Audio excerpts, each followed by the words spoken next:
There is much being talked about how a joint investigation team coming to India and doing a study of the Pathankot terror attack is counterproductive and could leak secret information. To get a ringside perspective from a man of the uniform, we spoke to General Raj Kadyan, who says the security breach angle is something that has been blown out of proportion. He says this is the first time when both sides have extended an olive branch to set things right. But at the same time, it is required of all to understand that one can only call Pakistan's bluff by allowing them to come and do a recce. Then they will not be able to say we were keen but India did not allow us to come.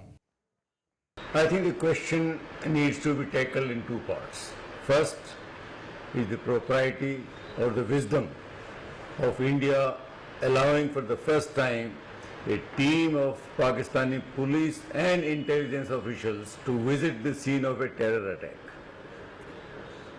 And the second is the apprehensive that it might lead to some kind of breach of security of the Indian assets. Let's take the first part. India-Pak relations have been of late taking a new turn. Today we have the two heads of the government who are in direct one-to-one contact. I mean, our Prime Minister made even a surprise visit on the Christmas day to Lahore and met Nawaz Sharif. Therefore, this is a new approach which needs to be tried. If the other option was that we deny this permission, I still have no doubt Pakistan history of terror attacks does not inspire any confidence in the mind of any Indian. Even this time, I have no doubt that this visit will prove futile.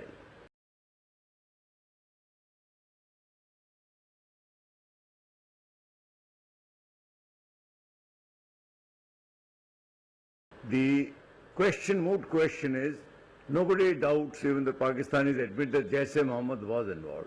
But their contention is that it was a non-state actor and there was no involvement of the Pakistani official agency like the army or the ISI.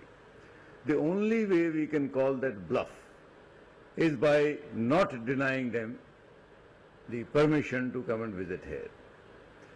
Because if after this visit, if we had not allowed, they would have had an escape route, an alibi. Look, we wanted to investigate very sincerely, but India did not cooperate. Now that escape route is closed for them. Having gone there, I have no doubt the state actors were involved. Without that, an attack of this nature with that kind of ammunition and weapons could not have been possible coming through their deployment of the Rangers. But we need to call their bluff.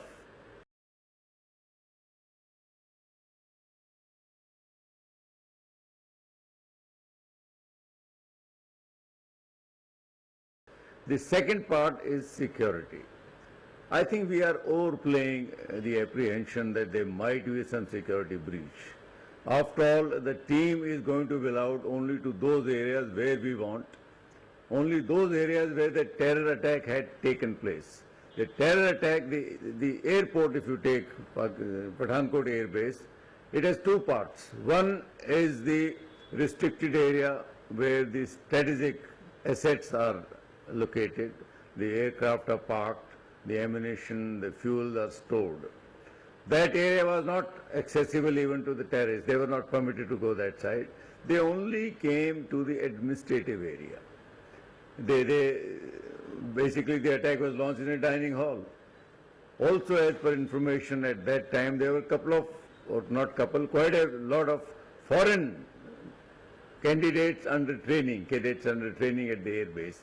So obviously the area where the foreigners were staying is not a restricted area, nor will they be allowed. The Air Force has already clarified that the restricted area will be screened off. The Pakistan team will be totally blinkered from any view of the areas that is restricted. Otherwise, airport is not an under-the-roof facility. It is a wide open, I think nearly 13 square kilometers of area. There is a runway nearly 3 kilometers long.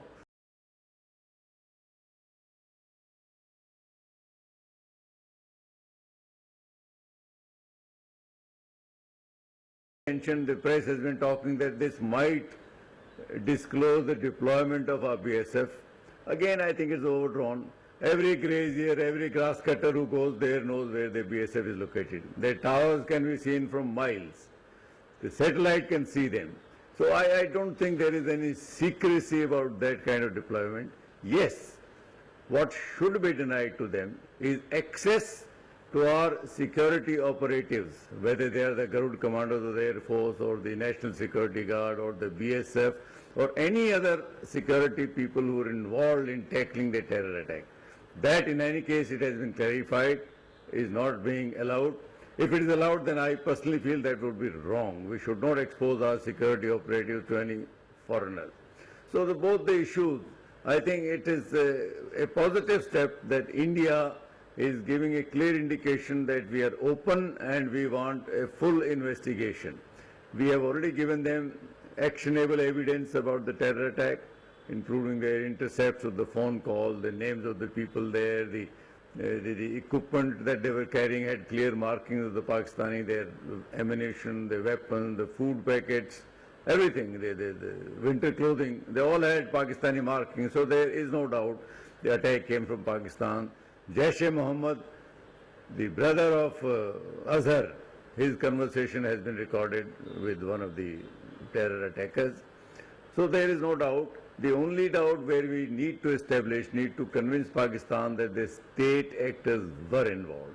An attack of this nature could not have been possible without the active support and blessings of the Pakistani army and the Pakistani ISI. So that is a bluff we need to call. I don't see any harm in their team coming here and visiting.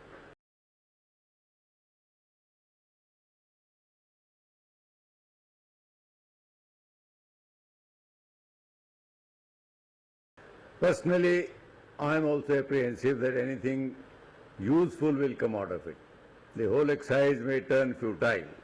But India wouldn't have lost anything. We would have got the goodwill of the entire world that we are totally open to the probe and we want a totally transparent and a firm proof of the Pakistani terrorists attacking us and also the support they were given by the Pakistani regime.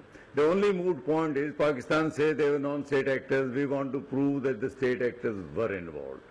So that after this team's visit, Pakistan at least will have no reason or no excuse to make that they don't have enough evidence where they could have finally proved where the state actors were involved. They are not going to disclose the state actors who were involved because they are the same people. But I don't think India, by allowing them to come, has lost anything. We have actually, if you ask me, gained at the international arena.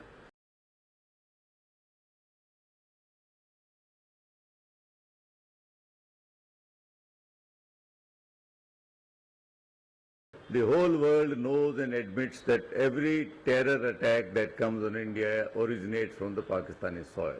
Despite the protestations made by the past President Musharraf that they will not allow Pakistani soil to be used, but that is happening. Whole world knows about it. This will be another proof. The world is already convinced that Pakistan is supporting terrorism. They're using terror as a state policy to further their international relations or whatever it is. So I don't think India has any negative out of this visit. A positive, even though the chance is very, very small. But if anything is to come out of it, it can only be positive as far as India is concerned. Powered by NNIS.